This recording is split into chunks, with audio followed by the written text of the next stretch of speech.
In March of 2022, the United States did something every country on Earth had to pay attention to. They froze over $300 billion of Russia's reserves by cutting Russian banks off from the SWIFT network.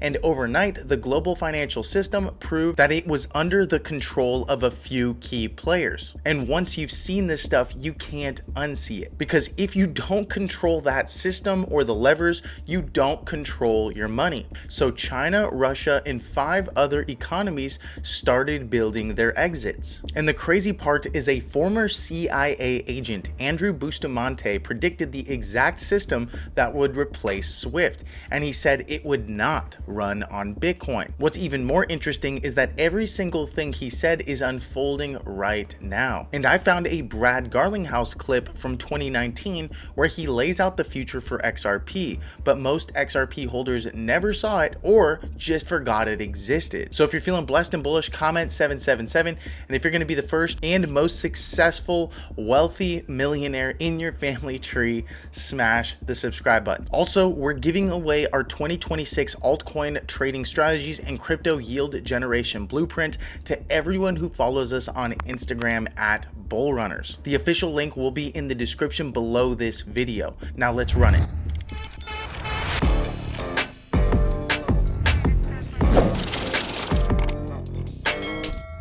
Hello and welcome back to the Bull Runner channel. If you're new here, my name is Paul. You can find me on Twitter or X at CryptoPaul. Now, before I show you what Bustamante said, I need you to understand why he even matters. Bustamante is a United States Air Force Academy graduate, decorated combat veteran, and spent 7 years as an operations officer for the CIA. This is a man whose entire career was reading how power moves before it moves publicly. So why would a CIA officer be tracking payment networks? Because the second the US froze over $300 billion in Russian reserves, every non-Western country understood one thing. If your reserves can be frozen overnight, you are a client state of whoever controls the network. So the biggest economies on Earth quietly built their exits. We're talking Brazil, Russia, India, China, and South Africa all went together and they formed a financial alliance called BRICS. They started building their own cross-border payment system designed to bypass the dollar entirely,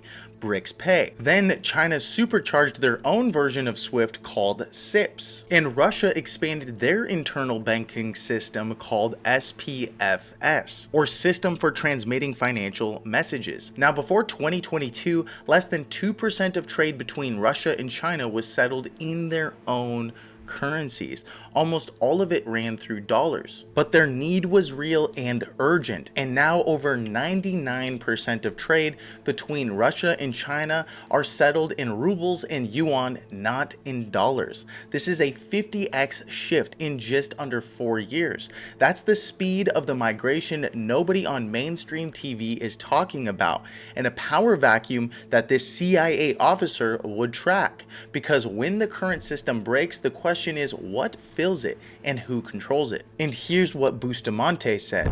A centralized currency is the only currency that any government ever is going to actually adopt and reward, because governments need to make money off of their centralization of that currency. Bitcoin could literally end tomorrow. We have no control over it. If everybody just decides they don't like Bitcoin anymore, tomorrow the value becomes zero. Listen to that again. The next payment network is not going to be Bitcoin. And once you understand what banks actually need, you'll see why. Because imagine a bank trying to settle a single day of cross-border payments on Bitcoin. And between all of the networks, Bitcoin is sitting at 7 TPS or transactions per second.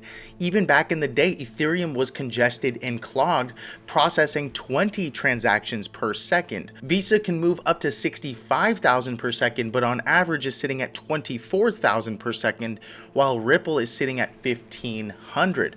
We're talking billions of payments every single day that would be needed to be processed so the network wouldn't break within hours. The problem with Bitcoin is it's just too slow. And even if it could handle the volume, every single payment still takes 10 minutes or more to confirm safely, hence 7 transactions per second. You don't want to run a global financial system on a chain where your wire transfer takes longer than your Starbucks order. Then there's a bigger problem. Bitcoin currently can't host tokenized treasuries, and it can't host stablecoins natively. Every single time it's been tried, it's simply not feasible for the amount of demand that stablecoins truly have. So the entire migration to tokenized assets doesn't make sense to run on Bitcoin. But at the end of the day, Bitcoin was never built to do all of this. And let's just say a bank could overlook all of that. Then there's the part that kills the conversation before it even starts, because there's no company behind Bitcoin for banks to call. There's no CEO, no headquarters, no one to sit across the table from. Governments and banks want someone they can audit, sue, or hold accountable. But Bitcoin offers none of that. So if it's not Bitcoin, then what is it? Well, the chains that actually fit the profile are different. They comply with regulators. They clear in seconds instead of minutes, and they support tokenized treasuries and stablecoins natively. Banks can plug into them without losing control. And XRP fits every single one of those boxes. So does Solana, HBAR, Cardano. And this is also what the man interviewing Bustamante actually said. You know, when I see things like XRP and Solana and HBAR and Ethereum, you know, Cardano, I mean, there's a handful of them that big institutions are considering replacing the SWIFT, you know, cross-border payment technology with. But here's the part most people miss. Bustamante said this years ago. The networks he predicted, they're already running. SWIFT has been forced to plug into them. And Ripple has been positioning XRP for this exact moment for over a decade. Because on November 22nd of 2025, all 11,000 banks on the SWIFT network migrated to a new global banking language called ISO 222. Most XRP holders know this part, but here's where it gets interesting. Ripple joined ISO 222 back in May of 2020. They were the first distributed ledger company to do it, 5 years before SWIFT was forced to migrate. So when November 22nd came around, every one of those 11,000 banks started working on the exact format RippleNet was engineered to handle from day one. The infrastructure just became natively compatible. Around the same time, SWIFT integrated with Chainlink. If you don't know what Chainlink is, it's basically the glue that connects different blockchains, including the XRPL. This is otherwise known as an oracle for data centralization and confirmation. So you and I get accurate data, especially when it comes to finances. Imagine one day you log into your bank account and you have $10,000. The next day it looks like $8,200, but you didn't spend a dime. That would be an inaccurate data source. Or there was blatant fraud, but you don't expect that number to change unless you spend the money. Now imagine this happening at scale, money moving to the tune of trillions of dollars back and forth between loads of people. You need accurate data sources and oracles, and this is exactly what Chainlink was designed to do, except on the blockchain. In other words, SWIFT made a vote of confidence in the blockchain by integrating Chainlink into their ecosystem, and it's probably because they realized if you can't beat them, join them. So follow the trail. 11,000 banks now speak Ripple's language. SWIFT plugs into Chainlink. Chainlink plugs into the XRPL. Essentially what this means is that SWIFT just became the front door to a settlement network where XRP is one of the networks positioned to do the actual work.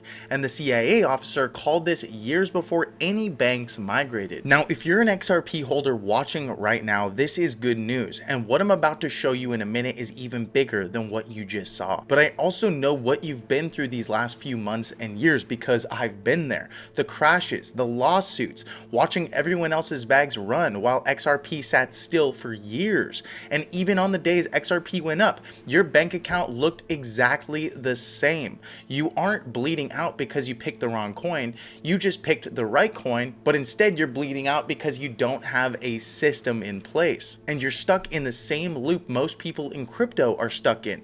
Hold and hope. You stare at the chart, you hesitate to take profits because you don't know if it's a local top or if it's the all-time high. And to be fair, nobody knew the all-time high was going to come in at $3.66. So what you do is you scroll on Twitter at 2 a.m. hoping someone smarter than you has the answer. And to be honest, it's exhausting because everyone has different answers. But that doesn't happen because you're a bad investor. You're probably a smart person, you just don't have a system. Think about it like this. If Lewis Hamilton, who's one of the best F1 drivers to ever have lived, had to race in a Honda Civic, he's never going to win and he'll always lose. It doesn't matter how good he is or how many years he's been driving. The car simply isn't built for it. And this is a good example of how most XRP holders operate right now. They have the right thesis, the right coin, but their strategy is the wrong vehicle for the race to build generational wealth. But there's a way to generate yield and make passive income on your XRP while you're holding it. So your bags don't just sit there waiting for one candle to fix your life. And better yet, your stomach doesn't drop every single time the chart crashes, like it did here in October for nearly 50%, or yet again from this range and drop from 236 all the way down to $1.13 because you get paid